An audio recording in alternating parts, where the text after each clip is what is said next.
Cancer మహమ్మారి బారిన పడకుండా ప్రతి ఒక్కరూ ముందస్తు నిర్ధారణ పరీక్షలు చేయించుకోవాలని సనత్తర ఎమ్మెల్యే తలసాని శ్రీనివాస్ యాదవ్ సూచించారు. సనత్తర్లోని శ్రీ మాతా సేవా సమితి ఆధ్వర్యంలో హనుమాన్ దేవస్థానం ఆవరణలో మంగళవారం ఉచిత మెగా క్యాన్సర్ నిర్ధారణ శిబిరాన్ని నిర్వహించారు. ఈ కార్యక్రమానికి ముఖ్య అతిథిగా హాజరైన తలసాని మాట్లాడుతూ ఇలాంటి శిబిరాలను సద్వినియోగం చేసుకోవడం ద్వారా ఎంతో మేలు జరుగుతుందని అన్నారు.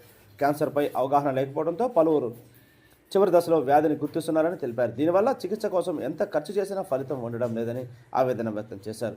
శ్రీమాతా సేవా సమితి వ్యవస్థాపకురాలు కుస్మ విజయ ఆధ్వర్యంలో ఏర్పాటు చేసిన శిబిరం 200 మందికి క్యాన్సర్ నిర్ధారణ పరీక్షలు నిర్వహించారు. ఈ కార్యక్రమంలో బీఆర్ఎస్ డివిజన్ అధ్యక్షుడు కొలను బాలరెడ్డి, శ్రీమాతా సేవా సమితి ప్రతినిధులు రాధిక, రమాదేవి రెడ్డి, కమల, వాణి, గోనె శ్రీనివాస్, గణేష్, మౌలీశ్వర్ రెడ్డి, ఎంఎంజే క్యాన్సర్ ఆసుపత్రి వైద్యులు భయశ్రీ, శిల్ప, ప్రదీప్, భావన, సమన్వయకర్త Sri Prasad, rotary club Secunderabad Pravinderrao, BRS senior నాయకులు సురేష్ గౌడ్, మిర్జా ఖలీల్ బేగ్, కరుణాకర్ రెడ్డి, ప్రవీణ్ రెడ్డి, రమేష్ గౌడ్, పూర్వాని మల్లారెడ్డి, రాజేష్ ముదిరాజ్, పురుషోత్తం, పుట్టల మోహన్, సురేందర్ గౌడ్ తదితరులు పాల్గొన్నారు.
శ్రీమాతా సేవా సమితి ఆధ్వర్యంలో ఎంఎన్జే హాస్పిటల్, రోటరీ క్లబ్ ఆధ్వర్యంలో జరిగేటువంటి కార్యక్రమంలో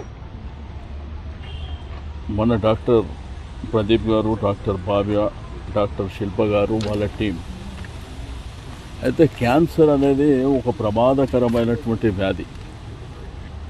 ఈరోజు ఏంటంటే ఒక ఫ్రీ హెల్త్ క్యాంప్ ఇక్కడ ఆర్గనైజ్ చేసి ఈ ఏరియాలో కానీ సరౌండింగ్లో కానీ కొంత పేద మధ్యతరగతి అంటే ఎవరైనా కానీ ఎనీ సిటిజన్ వాళ్ళకి ఏంటంటే ఒక్కసారి క్యాన్సర్ చెకప్ చేసుకుంటే దానివల్ల ఏమన్నా ట్రేస్ అవుట్ అయిందనుకో, మరి ఇప్పుడే డాక్టర్ గారు వాళ్ళు చెప్పిన ప్రకారం ఏంటంటే వాళ్ళకే ఫ్రీగా మనకు ఆ క్యాన్సర్కు కావాల్సినటువంటి మెడిసిన్ కానివ్వండి, ట్రీట్మెంట్ కానివ్వండి, దాంతోపాటు ఎంఎన్జే హాస్పిటల్కి రెఫర్ చేస్తాం.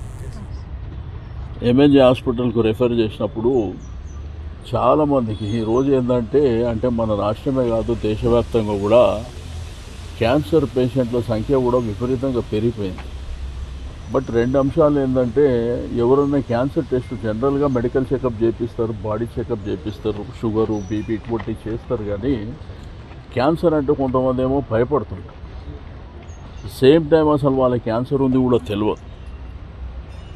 అయినా క్యాన్సర్ టెస్ట్ ఏ హాస్పిటల్కి పోయినా కానీ జనరల్గా క్యాన్సర్ టెస్ట్ చేయమని రేర్ పర్సన్ అంటే ఫైనాన్షియల్గా ఉన్నవాళ్ళు తప్ప హెల్త్ కాన్షియస్ మీద చేస్తారు. బట్ మన దురదృష్టం ఏంటంటే ఈ దేశంలో, ప్రపంచంలో లేనిపోని రోగాలు వస్తున్నాయి. ఇప్పుడు కరోనా వైరస్ చూసినాం మనం, అది ఊహించినటువంటి డిసీజ్.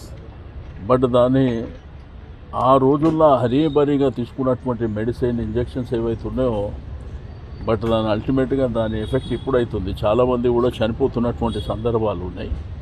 బట్ ఇటువంటి గొప్ప ఆపర్చునిటీ, అవకాశం పేద ప్రజలు కానివ్వండి, మిడిల్ క్లాస్, ఎందుకంటే క్యాన్సర్ ట్రీట్మెంట్ అనేది బాగా ఫైనాన్షియల్తో కూడుకున్నటువంటి అంశం. రెండోది నార్మల్గా ఈ క్యాన్సర్ ఎందుకంటే అది ఒకసారి ట్రేస్ అవుట్ అయిన తర్వాత దాని ట్రీట్మెంట్ అనేది బాగా లెంతీగా అంటే చాలా నెలల తరబడి సంవత్సరాల తరబడి ట్రీట్మెంట్ జరుగుతుంటే చాలామందిని మనం క్యాన్సర్ పేషెంట్ చూస్తాం. బట్ ఇక్కడ ఏంటంటే ఒక అడ్వాంటేజు, ఇప్పుడే మన డాక్టర్ గారు చెప్పినట్టు వాళ్ళ టీం ఏంటంటే ఇక్కడి నుంచే వాళ్ళు ఎన్రోల్ అయిన తర్వాత ఒకవేళ ట్రేస్ అవుట్ అయితే వాళ్ళు ఎంఎన్జే హాస్పిటల్కు రెఫర్ చేయడం, వాళ్ళకు కావాల్సినటువంటి ఒక మెడిసిన్ విషయంలో కానీ వాళ్ళకు ఫుల్ ప్లెజ్గా సపోర్ట్ చేసి